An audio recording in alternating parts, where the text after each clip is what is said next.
What if your maybe God will moment is exactly where your miracle begins? Jonathan looked at his armor bearer and said, "Come, let's go over to the outpost of those uncircumcised men.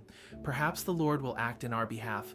Nothing can hinder the Lord from saving, whether by many or by few. Hey, before we keep going, about 90% of you watching still don't follow."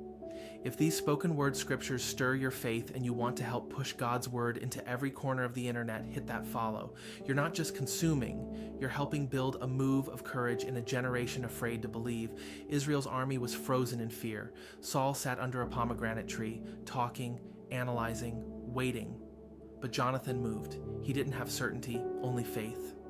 Perhaps the Lord will act. That word, perhaps that's raw faith, the kind that steps forward when logic says stay still. And God honored it. Two men climbed a cliff, fought an army, and God sent panic through the camp. The earth shook. Enemies turned their swords on each other. Heaven moved because one man dared to act on a maybe. Sometimes we wait for confirmation when God's already waiting for courage. Faith isn't the absence of doubt, it's movement in the middle of it. Jonathan didn't need a guarantee, he trusted God's character. And the same God who split armies back then still honors reckless, holy trust today. What perhaps moment is God calling you into?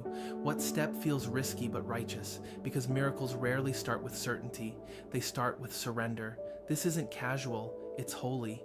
Type, "I'll move on maybe" if you're done waiting for perfect clarity and ready to act on bold, obedient faith.